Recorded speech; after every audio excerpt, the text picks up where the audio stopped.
عن جابر بن عبد الله قال دخل سليك الغطفاني المسجد يوم الجمعة ورسول الله صلى الله عليه وسلم يخطب الناس. Jabir ibn Abdullah xabarida bir kunni Sulayk ismli sahaba masjidga kelib kiradi. Juma kuni. Ham payg'ambarimiz bu vaqtda juma xutbasini yitirgan bo'ladi. Juma xutbasi, ya'ni so'ng qolib keladi. فقال له رسول الله صلى الله عليه وسلم irka raqagatayn. Shunda anga Allohning elchisi aytdi, 2 raqat namoz o'qidi. 2 raqat namoz o'qidi. Va la ta'udanna li misli haza. Ham boshqa bunday xil ishlamadi. Ya'ni at-ta'khiru fil maji ila al-jum'a. Ya'ni boshqa vaqt butan boy jum'aga so'nga qolib kelmadi. Jum'a namozina, jum'a xutbasina so'nga qolib kelmadi. Qala faraqahuma thumma jalasa. Ham bu hadisni xabar aytadi. Shundan so'ng Sulaykda 2 raqat namoz o'qidi, ham shundan so'ng o'tirdi.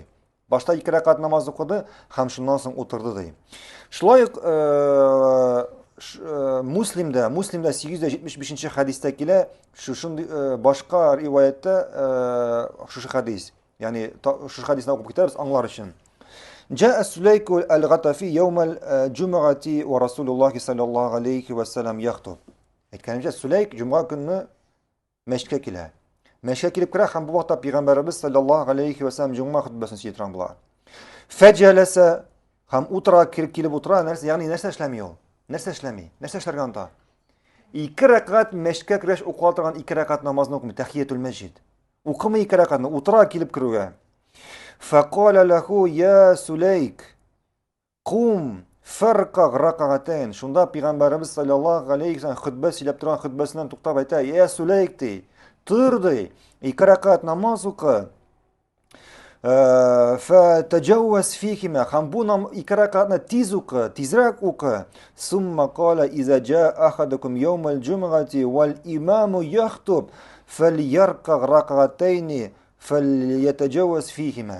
Shunda payg'ambar sollallohu alayhi vasallam aytadi, agar birarigiz juma kuni jumg'aga namozga keldikan, ham u kelganda imom xutba silab tursa, boshda 2 raqat o'qisin.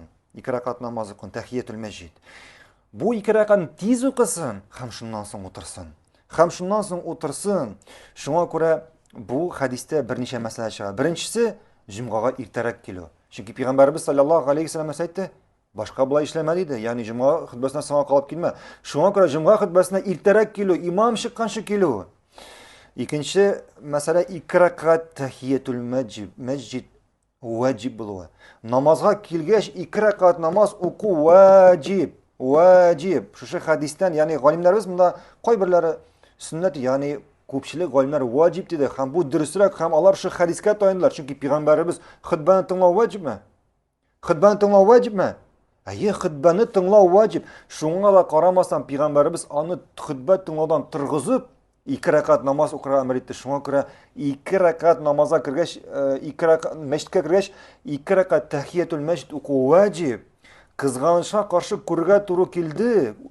Bugungi kunda qo'y bir imomlar agar xutba silab turganda musulmonlar kirib 2 raqat masjid xutba vaqtida 2 raqat tahiyatul masjid o'qiy boshlasalar, imom uni erli boshlaydi. Nindi iyotsiz sindi, imom xutba silaganda namoz o'qiysan deydi. Bu imom yolg'isha, bu durust tugil.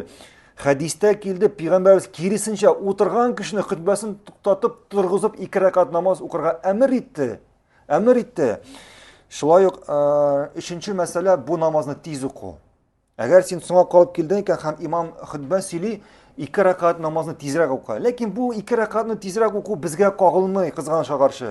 Biz 2 raqat, bizning har bir namozimiz 2 raqatmi, 4 raqatmi, farz namozmi, sunnat namozni tez o'qi. Biz bor namozni tez o'qiymiz.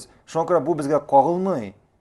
Sahobalarga kelganda, sahobalar namozlarini uzoq o'tirib o'qiylar edi.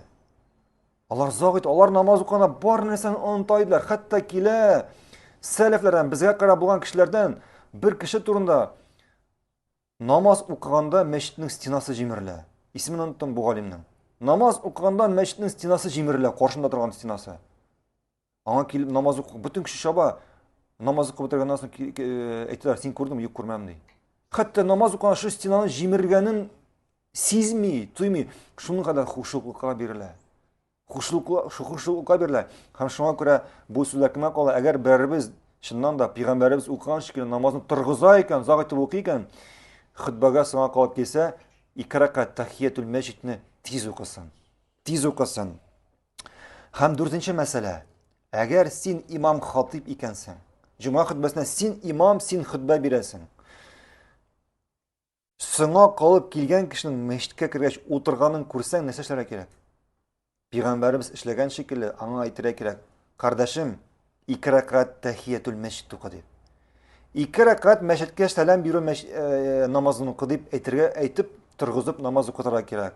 Аңладыңызмы? Һәм инде 5нче мәсьәлә, син мәчеткә соңга калып килдең икән, сиңа килеп утырдың икән, имам сиңа әйткәч нәрсә эшләргә кирәк?